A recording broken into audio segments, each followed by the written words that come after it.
Hola, mi nombre es Mariana Valerio y voy a presentar el trabajo de grado titulado Traspasando las barreras, significados y vivencias del proceso de transición para transmasculinos de Venezuela. Requisito parcial para optar al título de licenciada en Psicología en la Universidad Central de Venezuela. Planteamiento del problema. Dentro de todas las culturas es común observar que el constructo del sexo biológico ha sido utilizado para dividir a las personas en hembras y machos, según las diferencias genitales, hormonales y gonadales. Y partiendo de esta división se asignan expectativas y posibilidades diferentes a cada uno bajo el nombre de género, conformando así a mujeres y hombres respectivamente.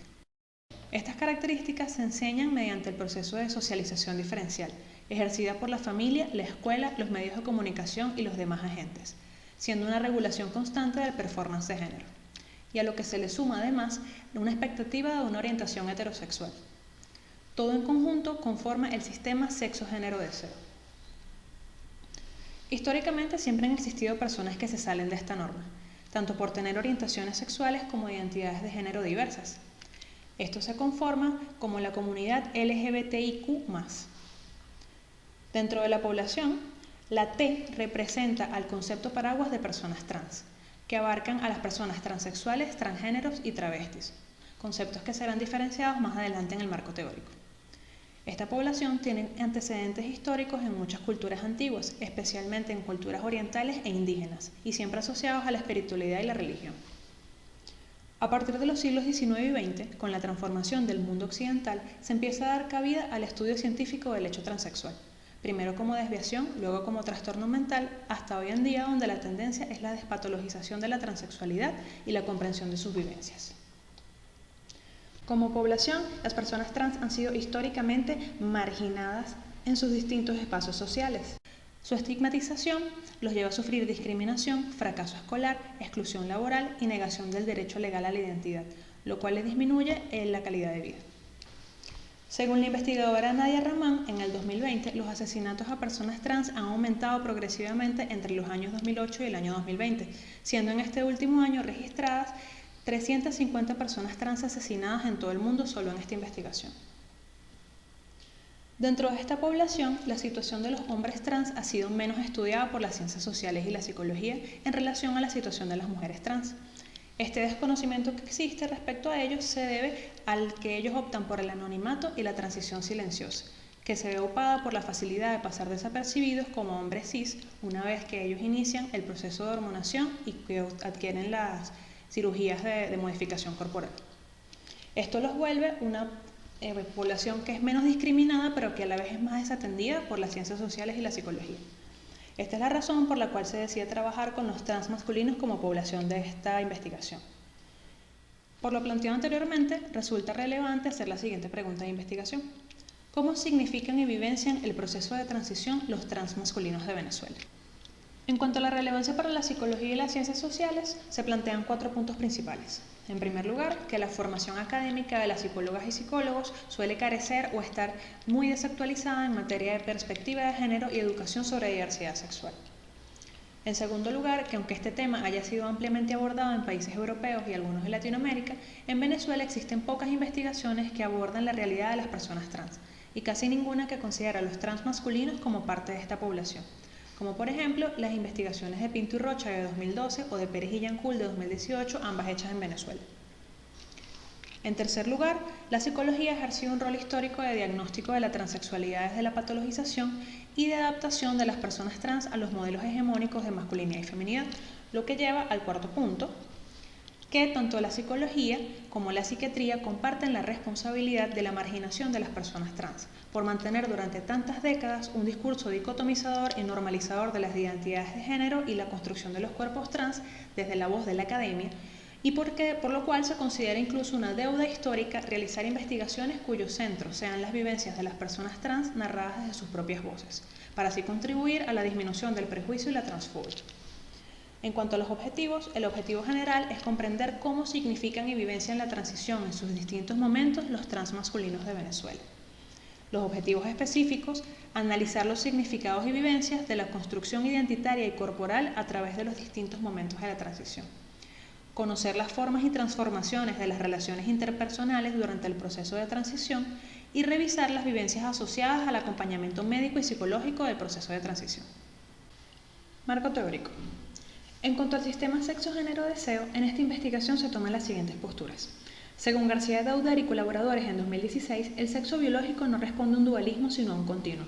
En tanto, la especie humana presenta a nivel hormonal coexistencia de testosterona y andrógenos en distintos niveles, variaciones XXY, XX0, entre otras a nivel cromosómico, además de combinaciones gonadales y genitales que poseen las personas intersexuales. Según Butler 2007, el género implica una actuación reiterada y obligatoria que las personas realizan como parte de la práctica social para estar en congruencia con las normas que se imponen a los cuerpos, transformando a machos en hombres y a hembras en mujeres. La orientación sexual, según la APA, es una atracción emocional, romántica, sexual o afectiva duradera hacia otros, que va desde la heterosexualidad exclusiva hasta la homosexualidad exclusiva, incluyendo diversas formas de bisexualidad, lo que lleva al concepto de heteronormatividad, que se entiende como un razonamiento que legitima y privilegia la heterosexualidad como único modelo válido de relación sexoafectiva y de parentesco, marginando las distintas orientaciones sexuales. Identidad de género. Dentro de los conceptos clave, la identidad sexual hace referencia a la sensación de pertenencia a un cuerpo sexuado, que puede devenir en sentirse hembra, macho o intersexual. La identidad de género es el proceso activo de construcción identitaria, en el que se interpretan, resignifican e internalizan los roles y estereotipos culturales asociados a ser hombre, mujer u otros géneros no reconocidos. Y por último, la expresión de género es la forma de manifestar el mismo, deviniendo en ser femenina-femenino, masculino-masculino o con expresiones andróginas en sus diversas formas. Este proceso de construcción de género se da gracias a la socialización diferencial mediante la educación ejercida por la familia, la escuela, la religión, los medios de comunicación, entre otros agentes. El sistema patriarcal es aquel en el cual el poder político y social ha sido pactado de hombres para hombres, donde estos se atribuyen el derecho al dominio y la opresión de las y los diferentes, conceptualizados como inferiores, bien sean otros hombres, como aquellos que no tienen propiedades, son indígenas o de pieles más oscuras, las mujeres todas e incluso la naturaleza, conformando, según Bourdieu en el 2000, una identidad femenina patriarcal o masculinidades hegemónicas que reproducen el sistema. Según García y Ruiz, las nuevas masculinidades buscan cuestionar el modelo hegemónico y realizar propuestas más sanas y equitativas de ser masculino, alejándose de los principios patriarcales tanto a nivel estructural como personal y comprometiéndose a transformar las relaciones de género en lo económico, lo político, lo cultural y lo simbólico. En cuanto a lo trans, las personas transgénero son aquellas que tienen una identidad y una expresión de género que no corresponde, según las expectativas sociales, al género asignado a su sexo biológico, y que o no han realizado aún o no desean realizar intervenciones hormonales o quirúrgicas en su cuerpo, según la Organización Panamericana de la Salud en el 2013, mientras que se concibe a la transexualidad como un término que describe a las personas que buscan cambiar o que han cambiado sus caracteres sexuales primarios y secundarios a través de intervenciones quirúrgicas y hormonales para feminizarse o masculinizarse. El uso del asterisco da apertura a las posibilidades de la construcción del cuerpo y el género y queda como una ventana abierta a las vivencias heterogéneas que puedan tener las personas trans durante sus procesos.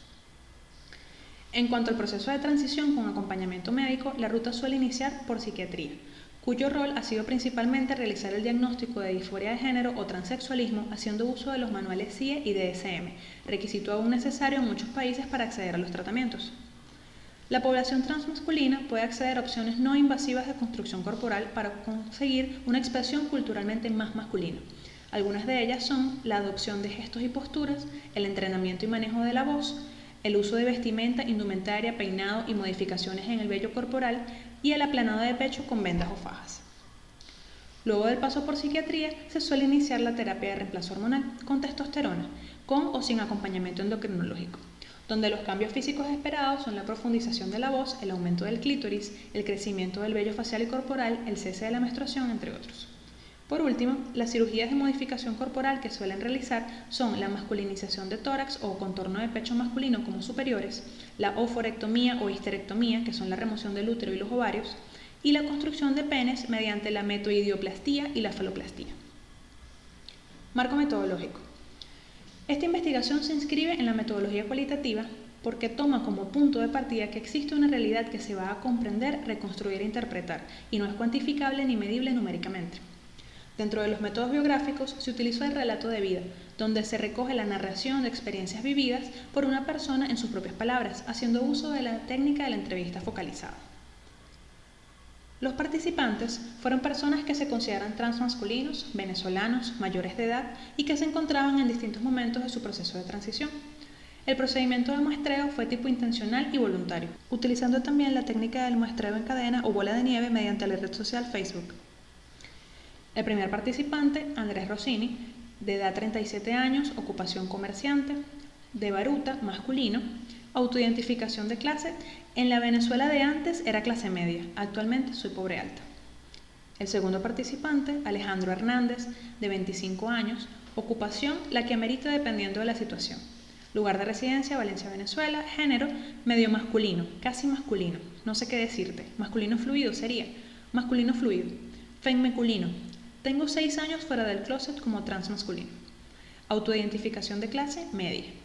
Y el tercer participante, John Pérez, de 27 años, escritor y guionista de La Pastora Caracas. Género, masculinidad en movimiento y construcción. Autoidentificación de clase, pobre. Soy como de clase media en descenso. Procedimiento de la investigación.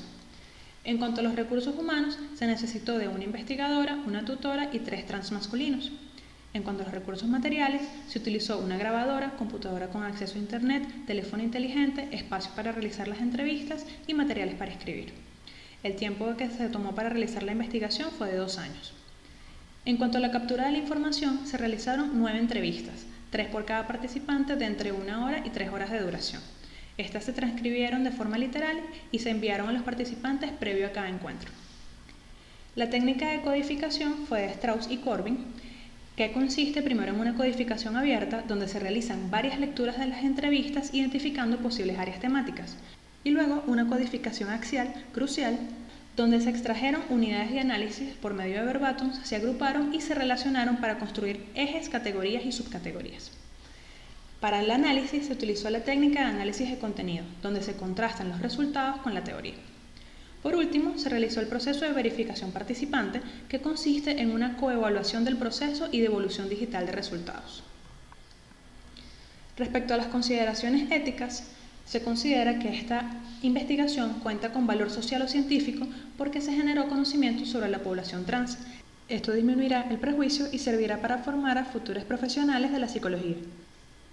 Se concibe validez científica en tanto se buscó congruencia entre el problema, los objetivos, el método y la bibliografía, también con los resultados. Se tuvo una selección equitativa porque la población seleccionada para esta investigación fue la adecuada para abordar la realidad en cuestión. Hubo proporción favorable del riesgo-beneficio. Se entregó un consentimiento informado donde se plantearon con claridad los objetivos de la investigación, el alcance, los acuerdos de confidencialidad y el anonimato. Y hubo respeto a los participantes porque podían retirarse de la investigación si lo deseaban en cualquier momento, realizándoles también una devolución de cada producto con apertura a sugerencias y modificaciones. Resultados y análisis. Se construyeron 3 ejes, 14 categorías y 31 subcategorías con sus respectivos apartados analíticos. El primer eje, construcción identitaria, cuenta con 5 categorías y 12 subcategorías. El segundo eje, relaciones interpersonales, cuenta con 6 categorías y 10 subcategorías, mientras que el tercer eje, atención psicológica y médica, tiene 3 categorías y 9 subcategorías. Cada categoría y subcategoría fue nombrada a partir de un verbátum representativo extraído de las entrevistas. Dentro del eje construcción identitaria, la primera categoría se titula Acto creativo donde no es la materia. Este explora cómo ha sido el proceso de construir el género haciendo una revisión de la socialización diferencial y sus efectos en la identidad. También cómo se vivencian los ritos asociados a la masculinidad y la feminidad junto a las consecuencias de transgredirlos. Para mí, dentro de la arquitectura de género construida, sería genial como poder asumir, hacer de la transexualidad eso, o sea, como un espacio para la creación, para creación donde no es la materia. Es un tema hasta performático. La primera subcategoría, imperativo de ser femenina, describe las características que los participantes tienen asociadas a la feminidad, las implicaciones sociales, las desigualdades, las expectativas impuestas sobre ellos cuando vivieron dentro de este género y cómo sobrellevaron su disconformidad. La segunda subcategoría, Somos hombres distintos, aborda cómo se da el proceso de construcción de masculinidad que viven los participantes, cómo procesan los modelos referentes de masculinidad de su entorno y toman para sí los que les hacen sentido. La tercera subcategoría, Camina entre dos aguas, explora cómo la identidad trans se caracteriza por apropiarse del conocimiento que otorga haberse insertado en ambos géneros reconocidos. Se da un acto creativo donde se toman las características de ambos con las que se identifiquen, generando a su vez saberes y experiencias únicas. Y por último, No amoldarse al azul o al rosa aborda la relación con la identidad queer y las expresiones no binarias de género. posiciones y opiniones respecto a estas identidades como opción al construir el género propio. La segunda categoría se titula ¿Por qué tienen que asumir mi orientación sexual?, donde se muestran experiencias sexoafectivas y la forma en que éstas definen la orientación sexual de los participantes. También se expone el impacto social de ejercer sexualidades no normativas y sus efectos psicológicos, la vivencia de cómo la transición atraviesa también la experiencia sexual. Caminando por la calle siempre eso, no sé qué tal, mira, tú le gustas a ella. ¿Por qué tienen que asumir mi orientación sexual? Para empezar, eso siempre me lo hacían. Mira que mi amiga quiere tu número y una risita y una pendejada, siempre era eso. La primera subcategoría, de lesbianas a heteros y pansexuales, observa cómo la transición de la orientación sexual está ligada al cambio del género autopercibido y la exploración del gusto. En los participantes, la orientación va desde el autodefinirse como mujeres lesbianas hasta la actualidad, donde se consideran hombres heterosexuales o pansexuales. La segunda subcategoría, lesbiana, cachapera, marimacho, camión, camionero, expone las consecuencias negativas de la socialización diferencial y binaria sobre la orientación sexual para los participantes, resultando en situaciones de discriminación y presión por la heterosis normatividad. La tercera subcategoría es mi cuerpo, yo lo quiero que lo toques y lo disfrutes. Explora la relación de los participantes con su corporalidad, en lo relacionado a la sexualidad, y cómo ésta se ha visto modificada tras la exploración de la identidad de género en el proceso de transición. La siguiente categoría se titula Vivencia de los cuerpos y describe cómo el proceso de transición atraviesa los cuerpos y modifica la autopercepción. Esto ocurre tanto por los cambios performativos como de vestimenta, como por los cambios físicos producidos por la hormonación y cirugías. Y bueno, también gente que ha asumido también una forma de vivir la transexualidad bien desafiante y muy distinta de lo que se ve. Creo que es heterogénea en ese sentido. Se vive, ha sido una vivencia desde los cuerpos distintos. La primera subcategoría, Ya eres una señorita, abarca las expectativas, tanto personales como sociales, del desarrollo en la adolescencia, la menarquía y la relación entre los cambios físicos y la autopercepción. La segunda subcategoría, Tras vestir al closet, describe cómo se da el proceso del cambio de vestuario, desde prendas de vestir, accesorios, maquillaje y cortes de cabello considerados culturalmente femeninos hasta aquellos considerados masculinos. La tercera subcategoría, el performance masculino, aborda la selección y apropiación de los códigos socialmente masculinos, formas de expresión, saludos y gestos para el reconocimiento dentro del género en los distintos espacios.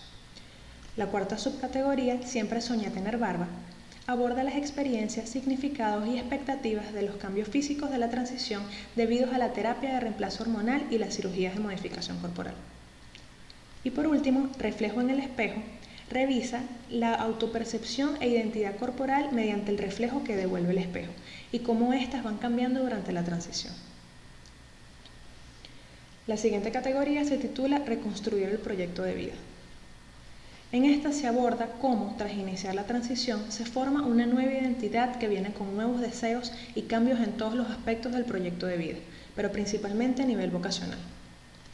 Oye, yo me he encontrado con, ya desde esta experiencia, lo que más me ha desconcertado este tema de la identidad, de pana. ¿Cómo cambió de pana las expectativas de proyectos de vida? Yo estoy como en un proceso de reconstruirlo de nuevo. Para mí el teatro era mi vida, luego pasa este proceso y eso cayó. Ese sostén dejó de movilizarme. La siguiente categoría se titula Trans con bajo presupuesto y Trans con alto presupuesto y describe cómo la clase social y el ingreso socioeconómico marca diferencias en las formas de transición y el acceso a los servicios médicos especializados. Porque el detalle aquí en Venezuela es, no quiero que suene feo, pero están los trans de bajo presupuesto y están los trans de alto presupuesto. Lamentablemente es así. Yo muchas veces se los digo a los que yo conozco que son pre-T. Hermano, si usted no tiene plata, no lo haga, porque aquí en Venezuela todo cuesta. Es preferible que usted no se hormone y sea un trans sin hormonación. Análisis del eje 1, construcción identitaria. En el proceso de transición, la construcción identitaria se presenta como un acto co-creativo de formación de un nuevo ser, que se da en un diálogo y negociación constante entre la persona y la sociedad, que ocurre dentro de un marco social y legal cis-heteronormativo que regula los cuerpos e identidades posibles. El elemento que se ve más modificado es el género, ya que ellos vivieron la socialización primaria dentro del territorio de las feminidades, bien desafiándolo o construyéndose dentro de este, Luego, al asumirse como transmasculinos, se insertan en el territorio de la masculinidad hegemónica para facilitar el reconocimiento dentro del género y tras afianzar su identidad social ante los demás, se permiten reconstruir su género, tomando para sí elementos de la masculinidad hegemónica, de las nuevas masculinidades y de las feminidades para armar una masculinidad propia que sea sana para ellos y para su entorno. La identidad transmasculina es el producto de la transición entre los géneros, ya que se forma una persona que conoce las vivencias sociales, psicológicas y físicas de haber sido considerada mujer y posteriormente hombre, adquiriendo para sí saberes y capacidades únicas que modifican la forma en la que afronta su realidad. Se plantea la posibilidad identitaria de ser queer o no binarios como opción para ellos, difiriendo en las posturas al respecto. En cuanto a la orientación sexual, el paso por la homosexualidad femenina y sus elementos culturales les permitieron explorar nuevas expresiones de género y su gusto hacia otros cuerpos, identificándose posteriormente como hombres trans heterosexuales o pansexuales, además de vivir por ello las primeras experiencias de estigmatización por trastocar la cis-heteronormatividad. Y dentro de la diversidad de las experiencias sexuales de los participantes hubo elementos comunes como el disfrute de su cuerpo y su genitalidad, y el encuentro con el prejuicio de que ellos viven disforia genital por ser trans. Uno de los elementos transversales de la construcción identitaria es el cuerpo, ya que mediante este se vuelven inteligibles ante la sociedad, trabajando activamente en su modificación para ser reconocidos en masculino. Este proceso abarcó los cambios físicos del desarrollo, las técnicas no invasivas de modificación corporal como la vestimenta y la performatividad y las técnicas invasivas como la hormonación y cirugías, transformando la autopercepción y la identidad corporal de los participantes.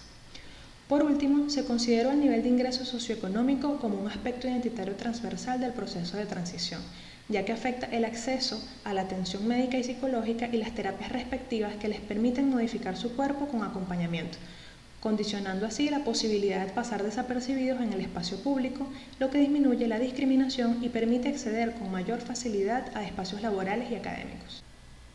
Segundo eje, relaciones interpersonales. La primera categoría, mi familia no es de esta época, describe la relación con la familia desde la infancia y su influencia en la construcción de género, así como el acompañamiento familiar y los cambios de estas relaciones durante la transición. Entonces fue algo así que yo quedé como que mi familia no es de esta época, mi familia es de otra época. Por eso es que para mí mi transición ha sido tan cómoda, tan fácil, tan sencilla. La primera subcategoría, mi familia transicionó conmigo, aborda la relación con los padres, la influencia e importancia del apoyo de estos durante el proceso y además se abarcan los cambios en las otras relaciones familiares e integración de las dinámicas de la familia con el reconocimiento del género. La segunda subcategoría, el muñeco Ken es su papá, aborda las experiencias y planes a futuro respecto a la paternidad y el embarazo en los hombres trans, abarcando los cambios físicos, las expectativas de crianza y la influencia del otro en el proceso. La segunda categoría, la pareja también pasa por una transición, abarca las experiencias acerca de las dinámicas de pareja más relevantes para los participantes, la inclusión dentro del proceso de transición y el ejercicio de los roles de género. No tenía pareja por eso mismo. Decidí hacer mi transición, de hecho, porque sabía que iba a ser muy difícil contarle a mi pareja. Ya no tienes una novia, tienes un novio, y todo lo que eso conlleva. Entonces no, decidí hacer mi transición iniciando solo, absolutamente solo, sin tener que también imponerle una transición a la pareja, porque la pareja también pasa por una transición. Entonces nada, lo hice solo. La siguiente categoría, el círculo de amigos y amigas, describe cómo se conforman o se disuelven los círculos de amistades durante la transición, resaltando que sus principales amistades están conformadas por otras personas trans.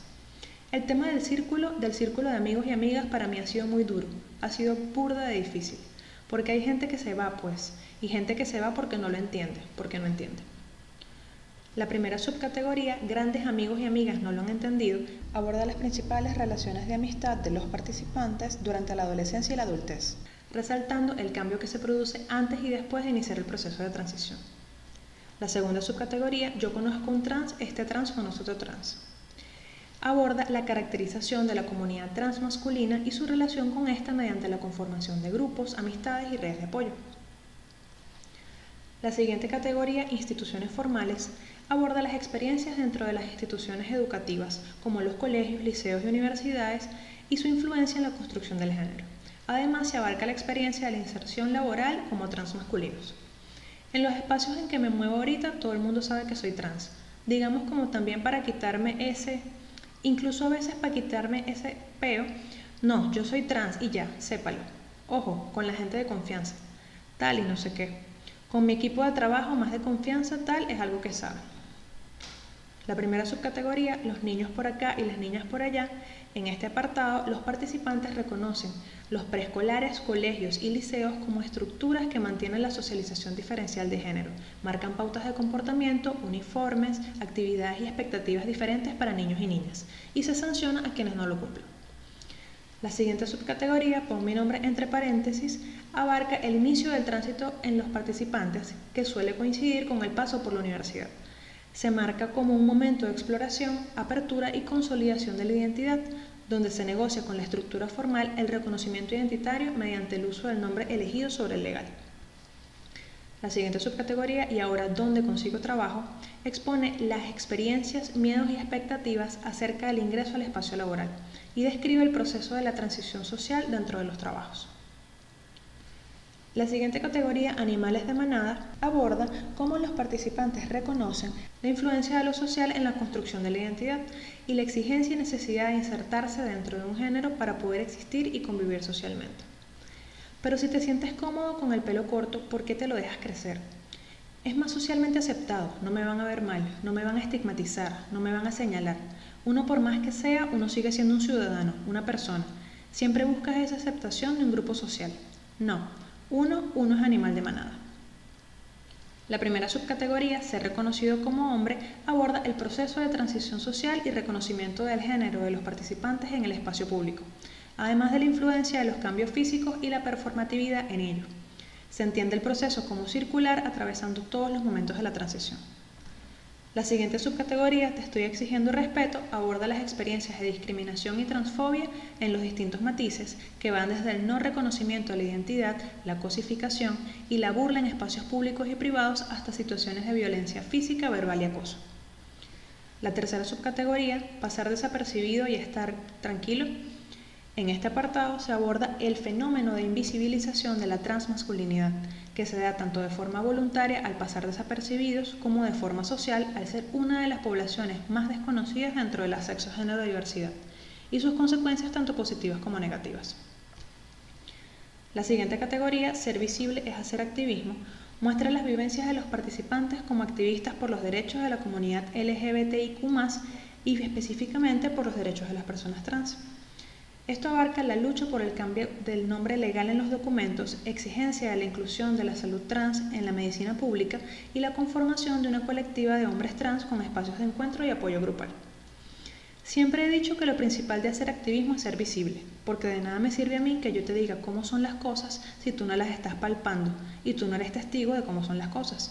La gente siempre necesita como testificar lo que pueda llegar a ver, a conocer, lo tiene que ver. Entonces, bueno, nada, esa es mi manera de hacer activismo, siempre con la visibilidad, así como con el embarazo, por ejemplo. Análisis del eje 2, relaciones interpersonales. La familia aparece como encargada del proceso de socialización diferencial en la infancia y adolescencia, y son quienes acompañan el proceso de transición como la principal red de apoyo en esta investigación, mostrando apertura a la nueva identidad y generando los cambios que implica la inserción de un nuevo hombre a la familia. Se observaron así nuevas constituciones familiares atravesadas por la diversidad, abriéndose incluso a posibilidades como la paternidad y el embarazo transmasculino. Las relaciones de pareja se conciben como otro elemento que se transforma tras iniciar la transición. Esto da cuenta de que los roles de género dentro de las parejas, en especial las heterosexuales, pueden responder a un marco cultural referencial de género donde se toman prácticas que se esperan del otro en la relación, en función del género con el que se identifica. Las experiencias de los participantes les permitieron caracterizar a la comunidad transmasculina y a ellos mismos en el proceso, resultando en una muestra de la heterogeneidad que presenta. Ante esto se observó que la clase social influye en las facilidades para acceder a las modificaciones corporales, afectando la autoestima, la inserción laboral y las relaciones interpersonales como elementos de mayor impacto. En cuanto a las diferencias culturales, se caracterizó a la población transmasculina venezolana como más abierta a la diversidad, menos atravesada por el machismo y con mayor autonomía sobre sus procesos, en comparación con la población de otros países latinoamericanos, pero también menos dispuesta a la visibilización que estos. Además, se indicó mayor diversidad en la expresión de género y orientación sexual en las nuevas generaciones, mientras que las personas de mayor edad fueron caracterizadas como más apegadas al modelo cis heteronormativo de masculinidad hegemónica. En cuanto a las instituciones formales, se reconoce la escuela como el segundo agente socializador que se encarga de la socialización diferencial de género, marcando los patrones bajo los que deben regirse niñas y niños y marginando a quienes se salen de la norma. La universidad se entiende como el espacio donde se puede explorar con mayor apertura tanto el género como la orientación sexual.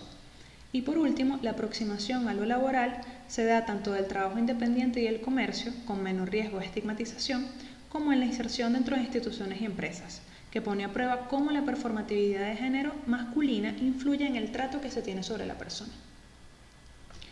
Se abordó también la influencia de lo social en la construcción de la identidad y la exigencia y necesidad de insertarse dentro de un género para poder existir y convivir socialmente. Así, el proceso de transición social hacia el género sentido se dio de formas distintas para los participantes, mostrando diferencias generacionales en cuanto al método, como por ejemplo el uso de redes sociales en los más jóvenes para informar sobre la nueva identidad y la forma correcta de aproximarse a ellos a partir del inicio de la transición. Por último, se reconoce la invisibilización por medio de la modificación corporal como un fenómeno común de la transmasculinidad, mostrando tensión entre dos posturas. La primera radica en que pasar desapercibidos puede ser una herramienta útil para ser aceptados como hombres cisgénero, evitando la estigmatización, mientras que la segunda indica que si la transmasculinidad se mantiene en anonimato, no se considerará una población representativa para exigir derechos y cubrir sus necesidades específicas.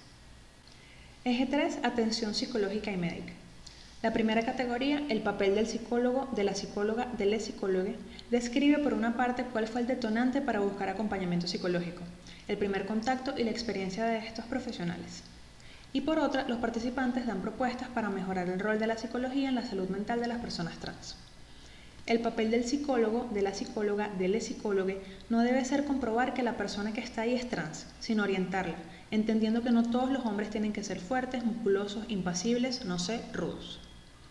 La primera subcategoría, una psicóloga que te entienda, expone cómo ha sido la experiencia de las sesiones psicológicas y la importancia del acompañamiento en la transición durante todo el momento. Dentro de las experiencias relatan la diferencia entre ir a consulta con psicólogos formados en género y transexualidad y quienes no poseen el conocimiento adecuado. La segunda subcategoría, más que una guía debe ser un acompañamiento, abarca las propuestas para mejorar el rol de la psicología, donde se espera que esta especialidad no busque constatar la identidad de género de la persona con lo socialmente esperado, sino acompañar el proceso durante los cambios. La segunda categoría, tener atención médica es fundamental, abarca las experiencias de los participantes respecto al contacto y paso por las distintas especialidades que abarcan la transición médica según el protocolo. Espacios de atención, instituciones dirigidas a atender en términos de lo médico, para mí es lo fundamental en la población trans. O sea, tener un espacio de atención médica es fundamental, porque nuestro proceso es un proceso que atraviesa el cuerpo, y eso hace que el tema médico de la salud sea elemental. La primera subcategoría, eso no es ser un hombre, aborda cómo se da el paso por psiquiatría dentro de las instituciones especializadas en el acompañamiento a personas trans. Dentro de las experiencias de los participantes, destaca la confrontación de psiquiatras que buscan confirmar el género de la persona y construirlo coercitivamente según patrones de masculinidad hegemónica como requisito para obtener el aval y acceder a los demás servicios.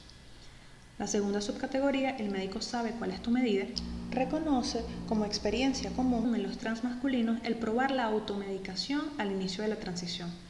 Se exponen las vivencias con el acompañamiento endocrinológico, la relación con los médicos y las consecuencias de la supervisión durante el proceso. La tercera subcategoría, ir a la playa sin camisa, abarca las expectativas y experiencias de los participantes al acceder a las cirugías de modificación corporal.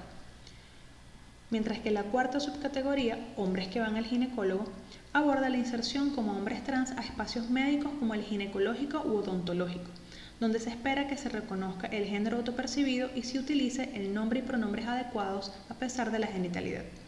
Esta característica del respeto a la identidad define la preferencia de unos médicos sobre otros. La siguiente categoría, crítica al sistema médico, abarca las principales críticas de los participantes hacia el sistema que acompaña el proceso de transición. En especial, se hace una crítica hacia los especialistas que trabajan dentro de las instituciones que se dedican a la atención a personas trans, al protocolo que utilizan, al ideal cisnormativo de la corporalidad bajo el que se rigen y a lo costoso de los procedimientos. Por último, se agregan propuestas para mejorar la atención. Sería muy fino de verdad que aquí se establezca desde el Estado un sistema médico de atención para nosotras y nosotres, pero no tiene sentido si es así. Porque si no, bueno, yo desertaría de pana, porque qué ladilla estar todo el tiempo explicándose, si no es nada más a la sociedad, sino también dentro de espacios que se supone que deberían estar para ayudarnos. La primera subcategoría, por qué encajar en un molde, critica la predominancia del paradigma cis heteronormativo en el protocolo médico, que resulta en amoldar los cuerpos trans no solo a los cuerpos cisgénero, sino cuerpos atravesados por los ideales de belleza predominantes. En la segunda subcategoría, la transición como negocio, se explica que por la falta de políticas públicas, el ingreso socioeconómico limita o posibilita el acceso a la salud trans y a las especialidades que conforman el protocolo, dejando al margen a gran parte de la población que no puede costear los servicios de atención especializada. También se hace crítica de los dispositivos creados por el protocolo médico para generar necesidades a la población trans.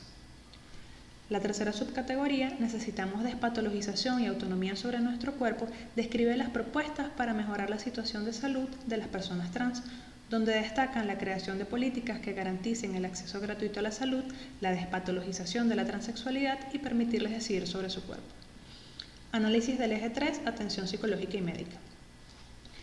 En cuanto a la atención psicológica, se encontró que las experiencias varían entre las consultas con psicólogas independientes, quienes mostraron mayor empatía, familiarización y apertura a la diversidad con el proceso, y aquellas que trabajan dentro de instituciones dedicadas a atender personas trans, que se mostraron más apegadas al protocolo médico basado en la patologización y más inclinadas a amoldar y monitorear el comportamiento según los patrones hegemónicos de masculinidad.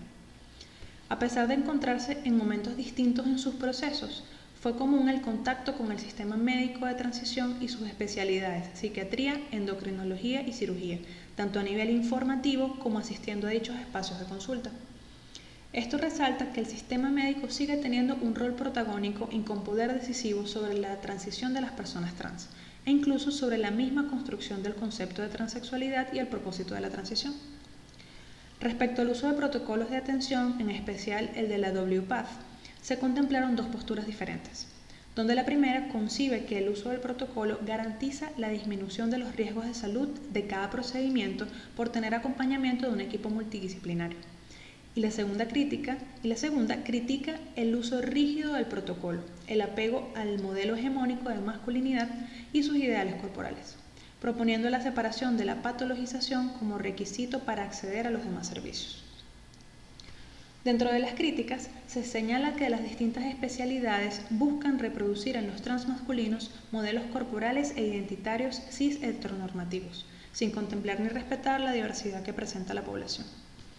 Por otro lado, por la gran demanda de intervenciones y la poca oferta de servicios de atención, la transición se ha tornado un negocio para las instituciones especialistas, tanto al producir y modelar personas trans de forma masiva, elevando los costos de los procedimientos por su exclusividad, como por generarle necesidades a la población trans, que en algunos casos no tienen de antemano para así garantizar los procesos y servicios que la solventan.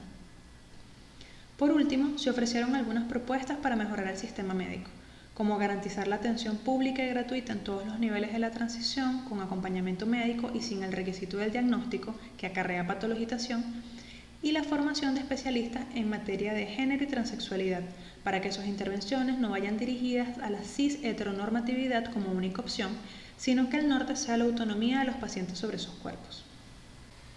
Conclusiones. En cuanto al primer objetivo, analizar los significados y vivencias de la construcción identitaria y corporal a través de los distintos momentos de la transición, se concluyó que la construcción identitaria es un acto co-creativo que se da entre la persona trans y la sociedad. Se inicia en la feminidad, se pasa por la masculinidad hegemónica, por el reconocimiento identitario y por último se pueden abrir paso a nuevas masculinidades. La transmasculinidad es una identidad en sí misma. El carácter transformador de la transición permite hacer cambios en la vocación y el proyecto de vida en función de la nueva identidad. La modificación corporal es un elemento transversal porque les permite ser inteligibles socialmente, pero esta depende del ingreso socioeconómico. Las modificaciones corporales invasivas presentan como consecuencia a largo plazo la esterilización de las personas trans, negando la realidad de la paternidad y el embarazo transmasculino como opción para ellos.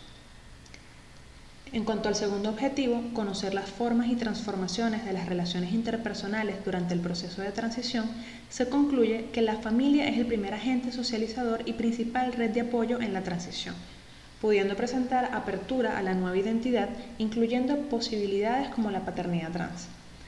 Las dinámicas de pareja pueden cambiar tras asumirse como transmasculinos, respondiendo a las expectativas sociales y sexuales en las relaciones. Mientras que la escuela marca las pautas de género desde una figura institucional, la universidad se concibe como el espacio de exploración y apertura para lo diverso. En lo laboral existe una preferencia por los trabajos independientes, por el riesgo menor a la estigmatización. De insertarse en empresas o instituciones es posible experimentar exclusión y subestimación si se sabe que son trans, mientras que se ganan privilegios si se pasan desapercibidos. La transición social implica encontrarse con la discriminación y la transfobia, que empeora por la falta de documentación acorde al género y nombre, en conjunto con la falta de formación y sensibilización sobre las personas trans. La invisibilización por medio de la modificación corporal es un fenómeno común de la transmasculinidad.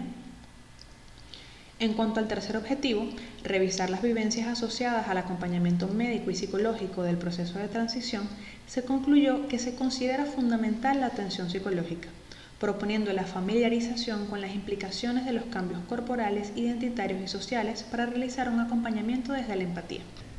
El rol debe centrarse en acompañar todos los procesos psicológicos de la persona y no solo los relacionados con la transición.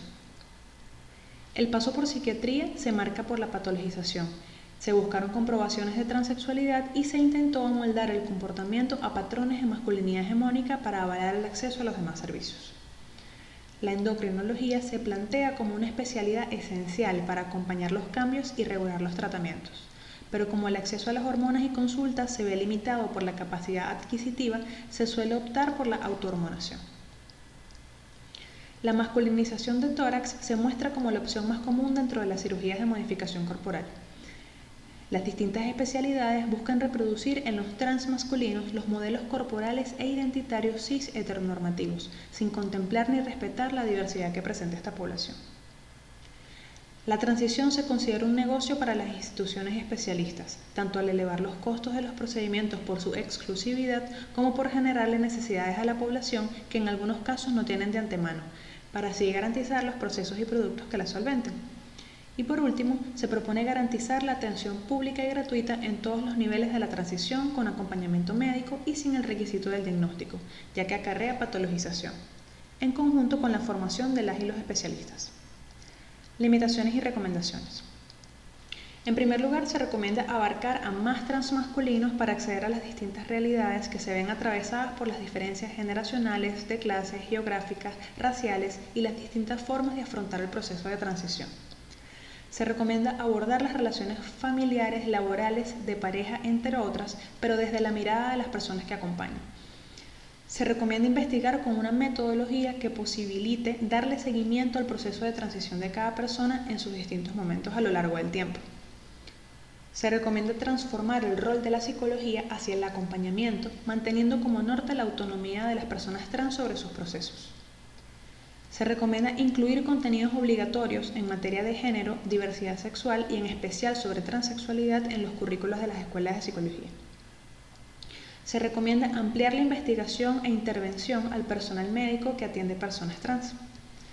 Y por último, para la psicología resulta igual de pertinente aproximarse a la realidad de las trans femeninas, ya que son la población sexo-género diversa que sufre los índices más altos de violencia. Motivación personal para realizar esta investigación.